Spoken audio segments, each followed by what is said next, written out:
Hi friends, welcome to my kitchen. இன்றைக்கி நம்ம பண்ண போகிற ரெசிபி என்னென்னா ரவையும் தேங்காயும் வச்சு சூப்பராக ஒரு ரெசிபி பண்ணியிருக்கோம். இது வந்து கோவானிஸ் ரெசிபி. இது ரவா பாத் சொல்லுவாங்க.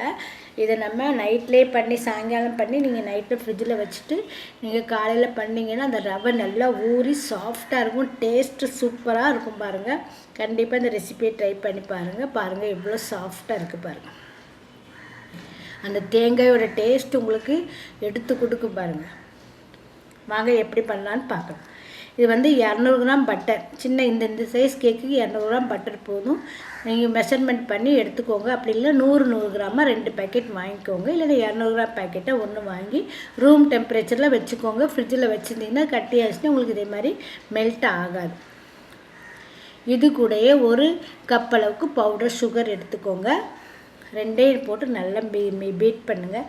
எப்படியும் ஒரு 2-3 நிமிஷத்துக்கு நீங்கள் பண்ணிங்கன்னா உங்களுக்கு நல்லா ப்ளஃபியாக வரும் பாருங்கள்.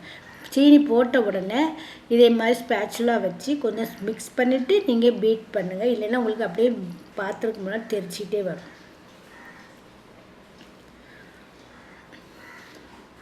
பாருங்கள் எப்படி ப்ளஃபியாக வந்திருக்கு பாருங்கள்.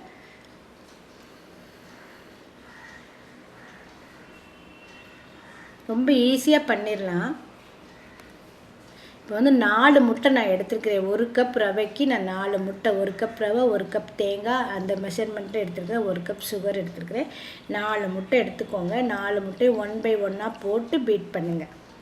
நீங்கள் மிக்சியில் பண்ணுறதா இருந்தாலும் சரி, இந்த சூடு ரொம்ப சூடாகாமல் நீங்கள் மிக்சியை பார்த்துட்டு நீங்கள் ஒவ்வொரு முட்டையாக போட்டு மிக்சியில் அடிச்சிக்கலாம் பாருங்கள். ஈஸி. மிக்சியில் பண்ணாலும் உங்களுக்கு இந்த டேஸ்ட் உங்களுக்கு பாருங்கள்.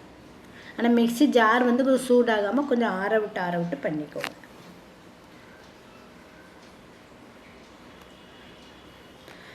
நாலு முட்டையும் போட்டு நல்லா பீட் பண்ணியாச்சு பாருங்கள். ஃபஸ்ட் டைம் இந்த வீடியோ பாருங்கள், லைக் பண்ணுங்கள், ஷேர் பண்ணுங்கள், கமெண்ட்ஸ் கொடுங்க. வீடியோ பிடிச்சினா சப்ஸ்கிரைப் பண்ணுங்கள். பக்கத்தில் இருக்க பெல் பட்டனை கிளிக் பண்ணுங்கள். இப்போ இதுக்கு வந்து 1 கப் துருவிய தேங்காய் எடுத்துக்கோங்க. நான் மெஷர்மெண்ட்டில் காமிக்கிறேன். 1 கப், இதே 1 கப் வச்சு தான் நான் எல்லாத்துக்கும் நான் உங்களுக்கு மெஷர்மெண்ட் காமிச்சிருக்கிறேன். இதே 1 கப் அளவுக்கு தேங்காய் மட்டும் எடுத்துக்கோங்க.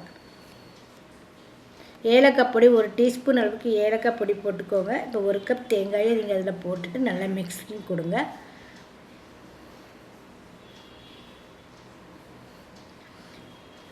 இப்போ வந்து இது கூடவே 1 கப் ரவை எடுத்துக்கோங்க. பொடி ரவையாக வச்சுக்கோங்க. அது உங்களுக்கு நல்லா ஈஸியாக இருக்கும். நல்லா மிக்ஸிங், நல்லா ரவையை நல்லா மிக்ஸ் பண்ணுங்கள். எவ்வளோத்துக்கு நீங்கள் மிக்ஸ் பண்ணுறீங்களோ அவ்வளோத்துக்கு உங்களுக்கு அந்த சாஃப்ட்னஸ் கிடைக்கும்.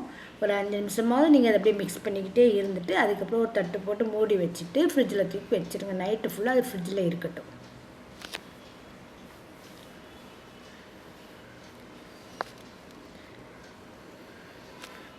அதனால் டேஸ்ட் நல்லாயிருக்கும். கண்டிப்பாக இந்த ரெசிபியை ட்ரை பண்ணி பாருங்கள்.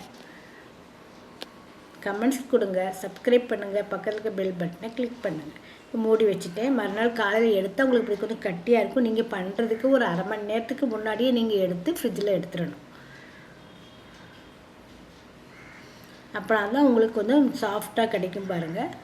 இதில் வந்து 1 டீஸ்பூன் பேக்கிங் பவுடர், அரை teaspoon baking soda, pinch of salt போட்டு நல்லா மிக்ஸ் பண்ணிக்கோங்க.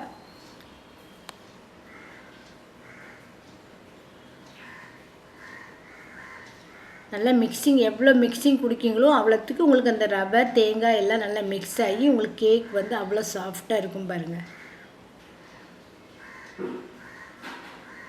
இப்போ முந்திரி பருப்பு அது மேலே போட்டு கொஞ்சம் மிக்ஸ் பண்ணி கொஞ்சம் முந்திரி பருப்பு மேலே கார்னிஷிங் போட்டுக்கலாம். இப்போ எந்த கேக் டின்னில் நீங்கள் ஊற்றுறீங்களோ அதை எடுத்து அதில் பட்டர் பேப்பர் போட்டு வச்சுக்கோங்க.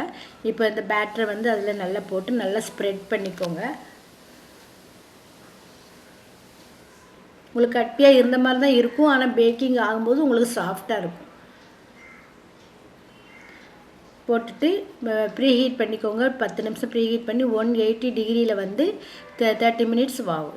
இது ஸ்டவ்வுக்கு மேலே வைக்கிறதாலும் அந்த பாத்திரத்தை 10 நிமிஷம் சூடு பண்ணிவிட்டு வைங்க. சூப்பரான சுவையான உங்களுக்கு ரவை கேக் ரெடி ஆயிடுச்சு.